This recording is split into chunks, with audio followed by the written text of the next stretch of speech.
आणि त्या कामामुळे आज आमची मानसिकता इतकी हलवलेली आहे। बीपी होते, शुगर होते, हात येते। आज आमच्या जवान आशा वर्कर हात अटकले मरत आहेत, सर्वे करताना मरत आहेत। ही तर सरकारला लाज वाटायला पाहिजे। त्या घरच्या जे तिची मुलगी आहे किंवा तिच्या रिश्तेदार तिला आशा वर्करची जॉब द्यायला पाहिजे, त्यांना वारसा हक्क द्यायला पाहिजे की जी आशा लहान मुलं बाळ सोडून आपला सर्वे करते। माझ्या गरोदर भगिनी आहेत अशा ज्यांना 2-3 महिन्याच्या मुलं आहेत, त्या सुद्धा बिचाऱ्या कामाला लागलेल्या आहेत। जर त्या कामाला नाही गेलं तर त्यांचा स्टेट फंड आणि केंद्राच्या मोबदला कापतात पटापट, बरोबर आहे की नाही? मग आशांना हेल्थ इन्शुरन्स द्या, आशांना 6 महिन्याची पगारी रजा द्या। असे काम करायला सरकारला काय होते? जेव्हा सरकार काम सांगते तेव्हा त्यांना लाज वाटत नाही, जेव्हा आम्ही मागतो तर आम्हाला कसली लाज पाहिजे? लाज आहे का आपल्याला? आपल्या हक्काची मागणी मागत आहोत आपण। आशा वर्करला 6 महिन्याची प्रसूती रजा द्यायला पाहिजे, 10,000 आपल्याला पेन्शन द्यायला पाहिजे, कारण आम्ही सरकारची 5 वर्ष फुकट नोकरी केली, आम्हाला कुठलाही मानधन मिळत नव्हता। मी रंजना पवनीकर, नागपूर शहर सचिव। 6 महिने झाले आमचं मानधन पण नाही आलं। घटस्फोटित विधवा बाया आहे, त्यांना घर खर्च करण्यासाठी पैशाची गरज पडते। स्वतःच्या तब्येतीकडे दुर्लक्ष होत आहे आणि ऑनलाईन कामं, डाटा एंट्री ऑपरेटरचे जे कामं आहे ते आशाकडून करून घेत आहे। वारंवार नवीन सर्वे येत आहे, त्या आशाच्याच माथ्यावर थोपले जात आहे। सरकारची नियती नाही आहे, आम्हाला पैसा देऊन शासनाकडे बाकी कामासाठी पैसा कुठून येतो? आशांसाठी पैसा का नाही आहे? त्यांच्या घटस्फोटी विधवा बाया आहे, त्यांनी घर कसं चालवावं हा विचार आलेला आहे।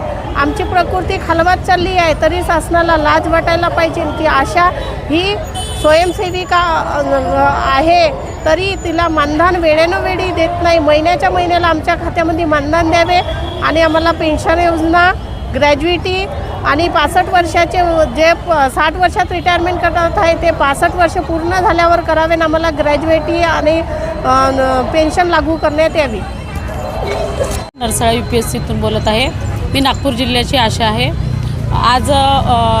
आज जो इथे मोर्चा केला आहे 1 एप्रिल काळा दिवस म्हणून, तर सगळ्यात महत्त्वाचं आम्ही कामगार आहे आणि कामगाराच्या हिताचे कायदे इथे सरकारने केलेले नाही आहे। सगळ्यात महत्त्वाचं म्हणजे आमचं 7 महिन्यापासूनचा पगार नाही आहे। प्रत्येक सर्वे आम्हाला आणून तुम्ही केलाच पाहिजे अशी सक्ती केल्या जाते, परंतु पगाराची सक्ती नसते। पगार आम्हाला कधीच मिळत नाही महिन्याचा। मग आम्ही काय करायचं? जर काम आम्ही इमानदारीने आणि मेहनतीने सरकार आमच्याकडून धमकावून करून घेत असेल तर मग आमचा पगार पण द्यायला पाहिजे। कितीतरी दिवसापासूनचे 2-2 वर्षाचे आमचे जे सर्वे असते त्याचे पैसे आम्हाला मिळत नाही। फक्त सर्वे आला की तो राबवून घ्यायचा आणि पगार नाही द्यायचा, अशी शासनाची नीती आहे। सगळ्यात कमी पैशामध्ये काम करणारं एक बंदर आमचं करून टाकलं आहे त्यांनी। खूप कमी पैसा आणि मेहनत सगळ्यात जास्त। तर आमचं जर असंच चालू राहिलं तर आम्ही पुढे संपाचा इशारा सरकारला देत आहे। धन्यवाद। झालेले नाही आहेत, आशाच्या कामाचा बोजा जास्ती झालेला आहे आणि पैसे मिळत नसल्यामुळे आशा त्रस्त झालेले आहेत। हे 4-5 महिन्यापासून पगार नाही झाला, मानधन नाही झाला, त्याच्यामुळे आजचा हा विरोध म्हणून आजचा आंदोलन करण्यात येत आहे। काय मागणी आहे सरकारकडे तुमच्या? आमचे महिन्याच्या महिन्याला पेमेंट द्यावे, आम्हाला जे 1,500 रुपये केंद्र सरकारनं म्हणजे दिले होते त्याचा अजून GR दिलेला नाही आहे, तो द्यावा। आणि जो आम्हाला जास्तीत जास्त कामाचा बोजा देत आहेत, आज काम आणतात आणि उद्यापासून तो करा म्हणून आमच्यावर लादत आहेत, तो काम म्हणजे आम्हाला तुरंत करण्यासाठी जो प्रेशर पाडत आहेत तो बंद करावा। पेमेंट झालेले नाही आहेत, आशाच्या कामाचा बोजा जास्ती झालेला आहे आणि पैसे मिळत नसल्यामुळे आशा त्रस्त झालेले आहेत। हे 4-5 महिन्यापासून पगार नाही झाला, मानधन नाही झाला, त्याच्यामुळे आजचा हा विरोध म्हणून आजचा आंदोलन करण्यात येत आहे। काय मागणी आहे सरकारकडे तुमच्या? आमचे महिन्याच्या महिन्याला पेमेंट द्यावे, आम्हाला जे 1,500 रुपये केंद्र सरकारनं म्हणजे दिले होते त्याचा अजून GR दिलेला नाही आहे, तो द्यावा। आणि जो आम्हाला जास्तीत जास्त कामाचा बोजा देत आहेत, आज काम आणतात आणि उद्यापासून तो करा म्हणून आमच्यावर लादत आहेत, तो काम म्हणजे आम्हाला तुरंत करण्यासाठी जो प्रेशर पाडत आहेत तो बंद करावा.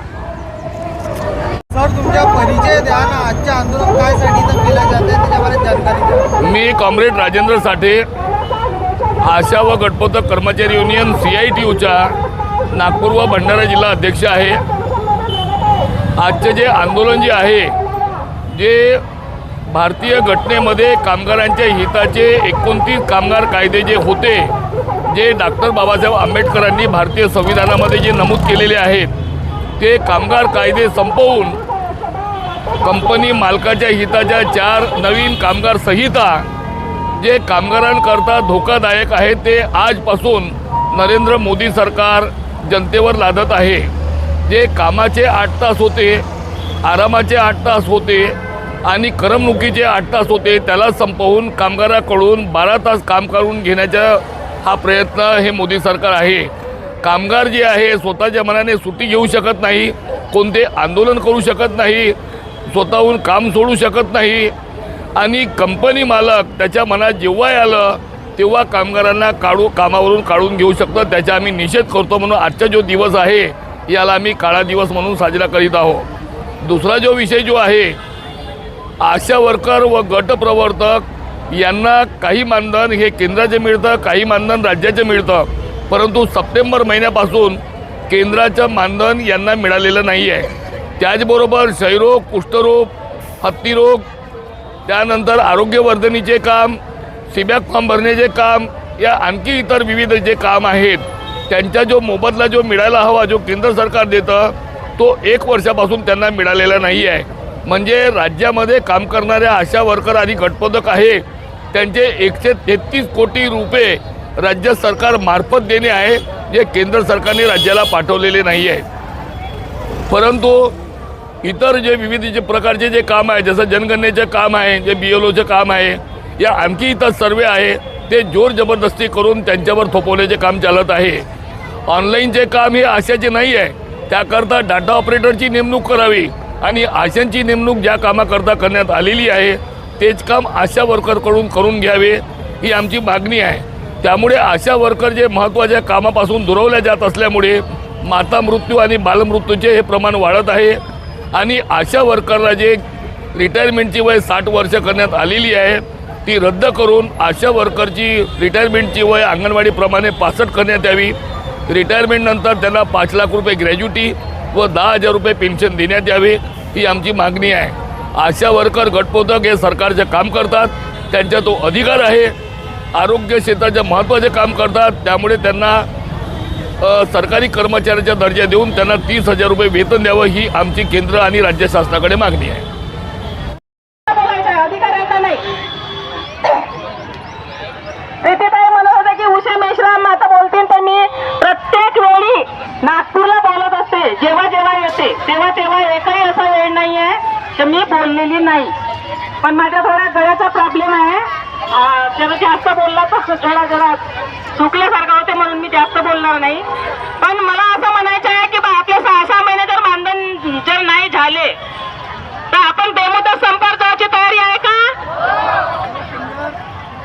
बेमुदत संपावर गेल्याशिवाय सरकारला कळणार नाही. आणि जे हे प्रोग्राम आहेत ना राबवत आहेत, चिकनशेला आहे, SPV आहे, वयवंदन आहे, PMJY आहे, अजून जे जे काही प्रोग्राम सरकार आणत आहे 15-15 दिवसात अशांना लिस्ट काढून मागत आहेत.